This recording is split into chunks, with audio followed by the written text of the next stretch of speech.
Welcome to Radicards TV on Radicards.com. I'm your host Patrick, and today I'm hosting co-founder and administrator of FreedomCardboard.com, Mr. Chris Gilmore. Chris, thanks again for sitting down with me today. I really appreciate it, buddy.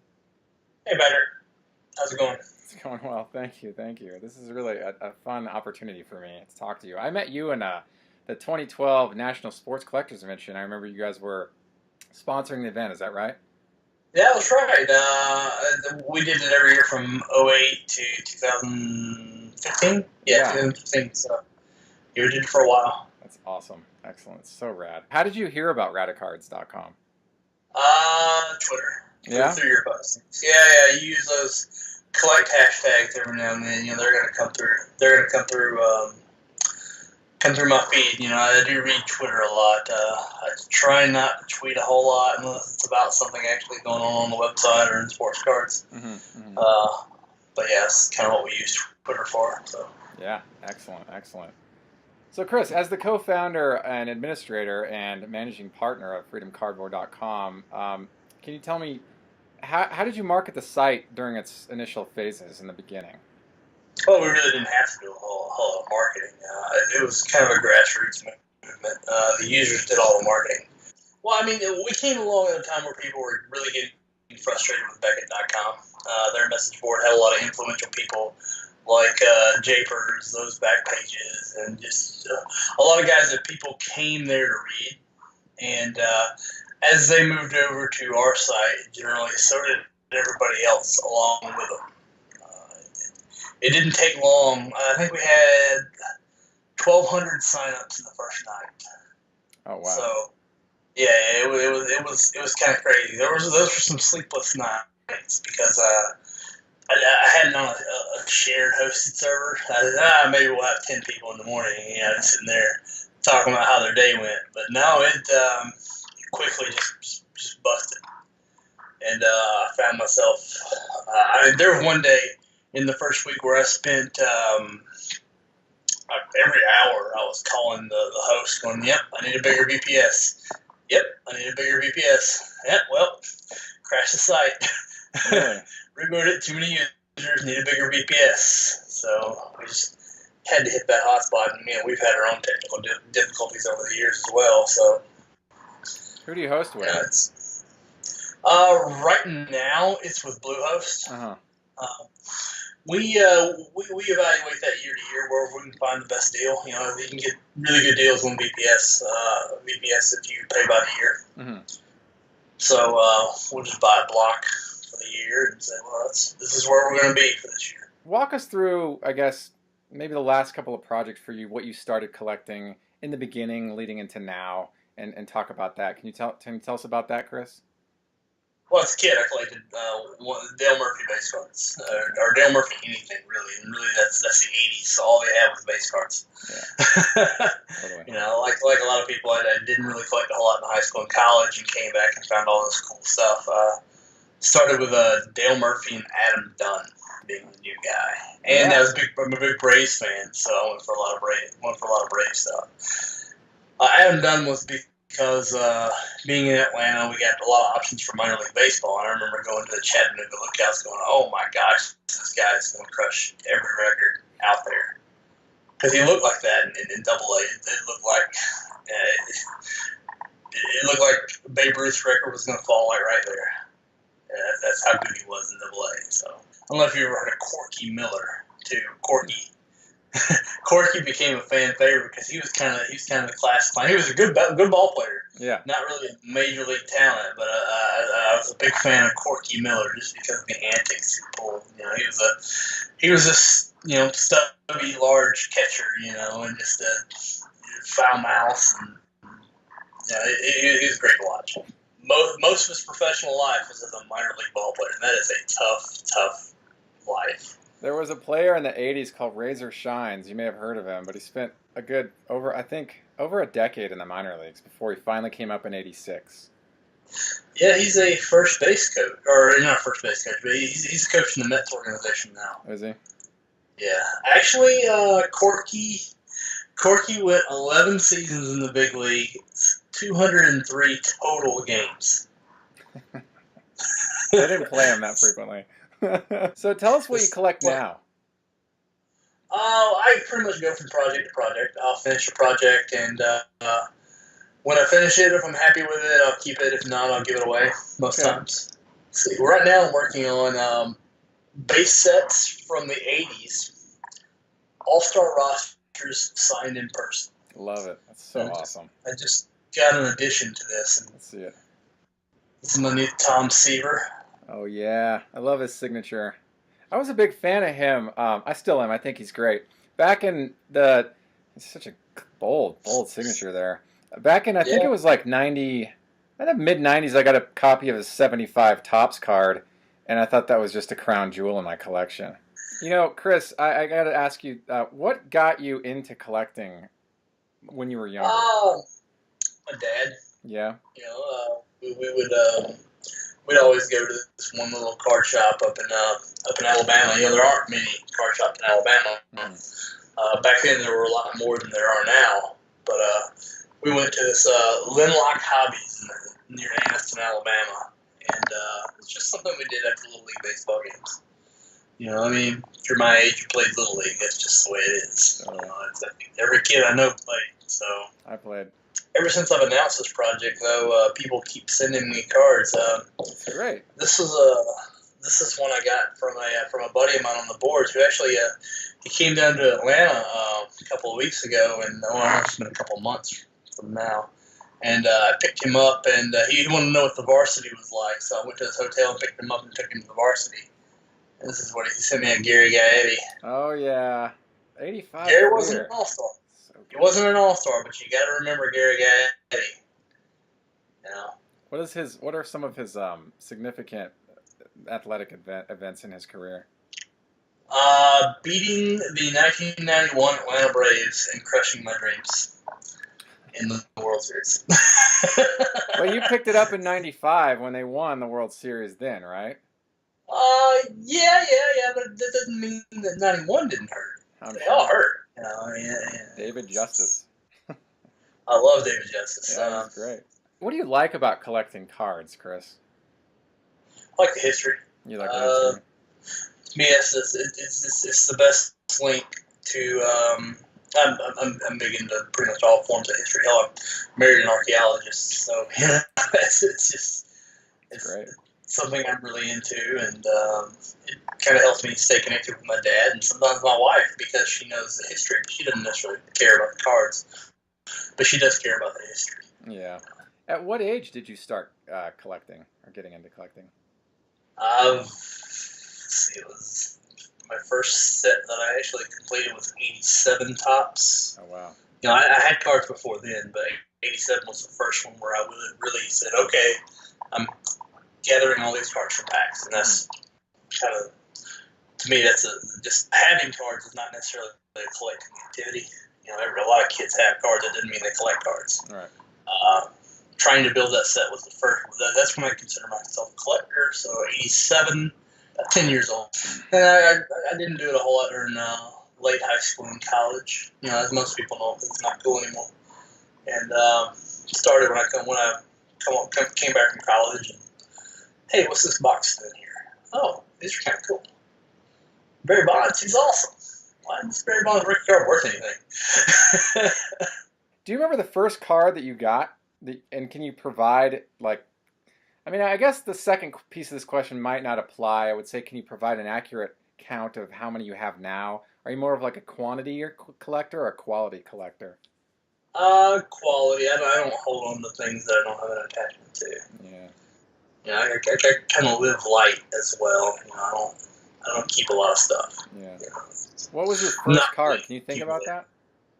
First card, 1984 Don Russ, 2 for the title, Mattingly and Winfield. That was the first card I ever had. You know, my brother bought a pack at a gas station. You could buy packs at gas stations back then too. That's huge. And pulled that card, and my brother was like, it's a Yankee.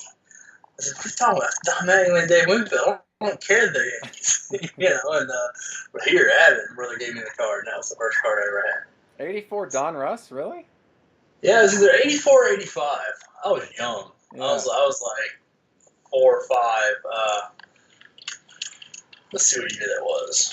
I'm betting that's 85. It's 85, card number 651A. Awesome. I've never been asked that question before, so it's yes, the 85, 2 for the title. I really ought to get one of those signed, but it'd be tough because of the black background. It is a black, yeah. Yeah, you'd have to find somebody because you're not going to be able to. I guess in theory, you could track down Don Mattingly signing in a Dave Winfield, but it's going to be much easier to buy that off the secondary market. Totally. So tell me, Chris, you have obviously more than one baseball card. You have probably quite a few, and you're doing your modern project is extensive in the quantitative side of things. And so, how do you catalog your progress? Do you keep track of something and using a checklist in Excel, Google Sheets, or something else to prevent double buying? Like I just check off a sheet. I don't really catalog a whole lot. You have it like a pencil and paper, or do you have it digitally? I have it digitally, a little text file. Okay, nice. I kind of go, okay, here's the list, and I keep the All-Star roster here. Here's the list, because I'm only going after like the All-Stars and maybe a couple of notable players. I'll break my own rules. They're my rules. I'm breaking them all on. Just like Gary Gaddity with an All-Star. So what? I have a Gary Gaddity. It's cool. Even though it's a fleer too. But whatever, and so I'll check people off as I get them, and like, hey, I got my Ripken today, I got my Gwynn, that's and believe me, the project sounds like it's a budget project, but some of these names on here it's going to take a bit to get them. It's going to take a bit to get them. Some of them you'd think would be expensive, but aren't. Like I bought an 80 Pete Rose the other day for $13. But some of them are like a Gwynn's going to run you 50. Yeah. One that you know is real. Yeah. There's a lot of fakes out there. You really have to do your homework on the autograph to know which ones are fake. I almost bought a fake Seaver. So what I do is if I have any doubt, I post it on FCB. There's a lot of knowledge on FCB, and they can tell me, hey, it's fake. Don't buy it. What are some of your favorite cards? 1999 Bowman Chrome Gold Signature Adam Dunn. The gold signature? And I still have the gold signature is numbered to 99, numbered to 25. I still have one. I just moved into this new house, so it's kind of packed away. But that was like the early holy grail for me. Of course, it was $400 back then. Do you collect Adam Dunn now? Not really. I have a lot of old stuff that I had of Adam Dunn. Mm-hmm. But I collected Freddie Freeman for a while too. Oh, that's right. Yeah. I don't know why first baseman seemed to find me, but Freddie is he's a real popular local guy here. I ended up selling my Freddie Freeman stuff when I opened my card store. When I opened up my card shop, I pretty much just said just put most of the collection I had in the display case to make it look better. And you're not going to not sell someone a card when they come through the door. That's why you're there. So I had the 2007 draft Superfractor for a while. Oh wow! Actually, Brian Gray of Leaf, Razor Leaf. A few people in the bar call him Ray Leaf every now and then. He ended up buying it to put in one of his products. Oh really? Yeah, it went in one of the repacks. Who are some of the really difficult signers during the 80s that are just they either didn't sign or they're hard to find or any number of other reasons? They're deceased early on. Well, the stars are the hardest to find. The real big stars. I haven't dug into anybody that's impossible yet. Because if you're a star, there's a lot of demand for your autograph, and eventually you're going to crack. If you don't want to sign, you're going to crack. Barry Bonds can be tough. He doesn't sign a whole lot. Gwynn because of the death. Puckett because of the death. Yeah. I haven't run into I haven't really started niche players, and left-handed one-out guys are the only pirate. You had to have somebody from every team. Right. There's always that one pirate. He was an all-star? Yeah, because you needed a pirate. can you talk about some cards that were maybe the most difficult to track down for you that you looked for specifically for a while, and it just was like, it was really hard for you to find, and then when you finally did find it, it was, some years down the line or some amount of time, some extensive amount of time down the line. I can name several myself, but can you think of a few offhand that fall into this sort of elusive category? 2002 Fleer National Patch Time. Oh yeah. In 2001, this is a jersey card insert set. I don't know if you've seen it. But 2001, they did them with just single colors. But 2002 had the multicolor patches. Mm-hmm. And this is the coolest thing I've ever seen. And I want to build the set. So I started off building that, but I had a rule. Every patch had to have 3 colors. Make it as hard as you can. Jerseys, what's that? Make it as hard as you can. Yeah. And, obviously it's my rule. I can break it if I want. I didn't want to break that one. But, a lot of these jerseys, they just don't really have 3 colors on them a whole lot. And as I went through, I just could not find a Troy Gloss or a Juan Gonzalez in 3 colors. One was in the Texas Rangers jersey. I know it's got a lot of color on it. Never saw any of it in that set. It was really frustrating trying to find them all in 3 colors. Like I was like I'd buy one and come in and I'd look at it from an angle going, does it technically have 3 colors? I would have been fine with a technicality. Right. That piece of thread's a different color. I think I see a piece of lint that might be like a shade of gray.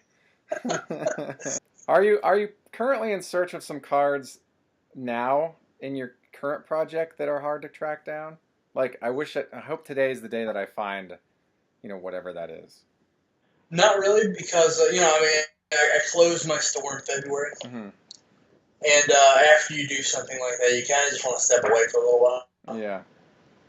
And and this project right here is me, kind of getting back in a little bit, retaking an interest in it. And you kind of have to ease yourself back into collecting after that. I mean, when I get something really cool, I still call my dad and text him pictures of it. Mm-hmm. I just wish I could text my grandfather and show him, but he's not with us anymore. So. It helps me keep them, in my head, my dad's getting really old, so this is really the only thing we really have to talk about, Well, there's other things. The only thing that makes him, light up is the sports cards. So. Yeah, it's a great medium for connecting with family members. I sometimes will text links to auctions to my mom and be like, "Hey, Mom, check this out," and she's like, "Wow, is it rare?" And then I'll tell her about it, and she's like, "Wow, that's really cool." So that keeps me excited, and she knows I'm excited, so she's excited for me. So it's fun. Do you collect anything else in the sports card category? We've kind of touched a lot on this right now, but is there anything that you're thinking about collecting or collect in addition to the '80s signed cards? Not at the moment. Mm-hmm. Not at the moment. I'm sure something will. I'm sure something will kind of strike my interest as I go along, but this has been the only thing since coming back that I really wanted to do. I mean, and the way this came about is, I said, hey, I want to get back to collecting again, so I went to a card shop and bought a few packs, started pulling some autographs, and these all look like garbage. They just did. They didn't look very good. And, this isn't right. Cards I can get hand signed and they have better designs and they look better. Hey, why not collect them?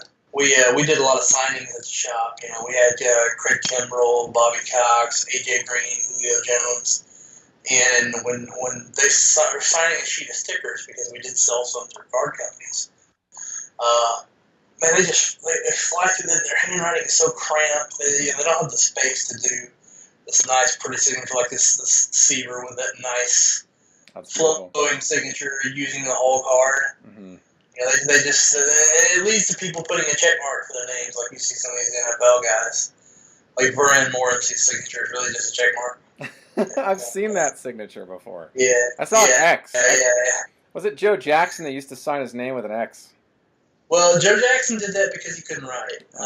Actually, later in life, Joe Jackson learned how to write, and the signature of Joe Jackson that I've held is from a South Carolina court document after his wife had taught him how to write, where he actually signed Joe Jackson.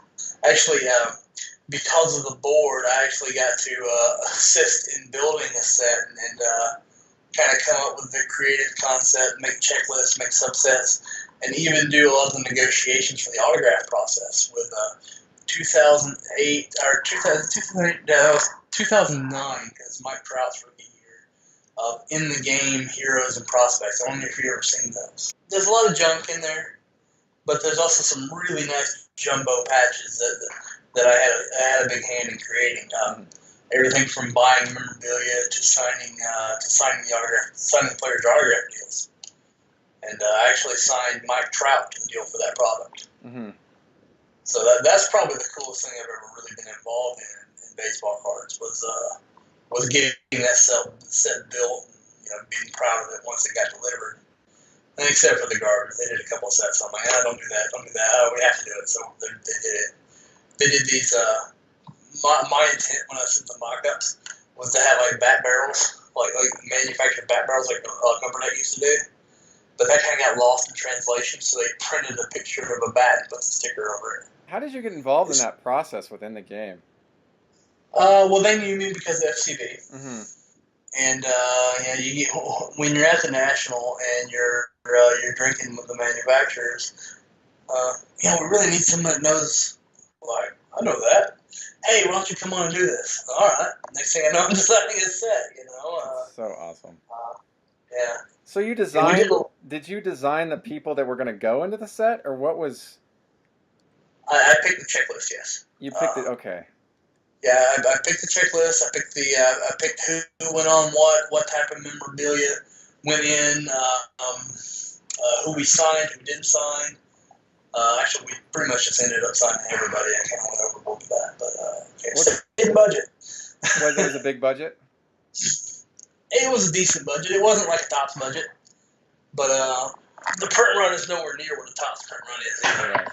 Topps will put out 5,000 copies of the total across all parallels, and there's guys in there that didn't have like 700. Like our deal with Mike Trout was 1,000 signatures. So, what was the hardest part about that? The agents. Really? Like Trout actually had probably the best agent we dealt with, Seal Anderson Ware, and they just wanted to show that they were working for the best interest of the athlete. But Trout's a Boy Scout; he didn't care. He'd done whatever. He would have drove to meet us anywhere if we would have just asked him. He was that type of guy. Yeah, this is back in '09. Trout was still in the minors. Did you know that Trout was going to be a big superstar back then? Most people did. I mean, but not at the level he actually got to be. We knew he was going to kill it. Everybody knew he was going to kill it. Not when he was drafted, but the next year it became apparent, whoa, they just got the best player in the draft late first. I actually have my years wrong, man. I have my years totally wrong. I apologize. My years ran away on me. Okay. The year's 2011. Okay, yes. Yeah, but people knew once he started crushing. It didn't take long to know that he was going to be really good. I don't think anybody knew he was going to be the best player in baseball, because that's a whole other thing entirely. Yeah. Chris, tell me, if you weren't collecting what you're collecting presently, what would you be collecting? I don't know, probably vinyl. I do have a passing interest in vinyl. Actually, I have one sitting here, Coltrane. Oh, nice. Is that a rare vinyl? It's reasonably rare. This one will go around $7,500. Really? Yeah. What makes it so rare? Well, first off, Coltrane. It's not necessarily that it's that rare. It's just that Coltrane's really widely collected. Musicians it's like a baseball card. It's not all that rare, but it's Derek Jeter, so It's gonna hold market value, sure. Yeah. Well, I have it because I like his music. Mm-hmm. Some of the things I'd get into with vinyl is that the things I like aren't really that rare. I mean, Tom Petty stuff you can find anywhere. That's probably. I'd go after Absolutely. Tom Petty, Bruce Springsteen, stuff like that. You know, it's not that hard to find. They're still making new stuff of it. So, you know. So I collected Blink 182 live and rare singles and imports, anything I can find I don't have. I have a pretty Yeah. wide selection of Blink material over the years. I never got into vinyl. They have some, and I think Hmm. I think for me it was the space. I just didn't have the space for it. But they have some 8 inches from the early to mid '90s that I'd like to get my hands on. Some rare pressings, different colors, and this kind of thing. So, Chris, tell me, do you have any future plans for your collection? So, for example, some people often mention an interest in building a website to showcase their collections. I've done this, um, or a better system of organizing your cards. Not really. I'm No, trying to plan. You know, I mean, with what I do for a living, it's all planning. I'm done with planning when I get off work. yeah, I don't even plan my weekend. Man. It's just like, hey, whatever happens, happens. totally. How do you organize your assigned '80s cards? Well, right now there's not much to it. I am going to get a binder to put these in. I was going to go to the binder route. So, yeah, it's going to be difficult to display. I might build something to display it, or have something built to display it. But we'll see when that time comes. To where it Awesome. gets unwieldy, to where top loaders in a 2-row vault box don't work anymore. Do you will you be organizing by year or by player?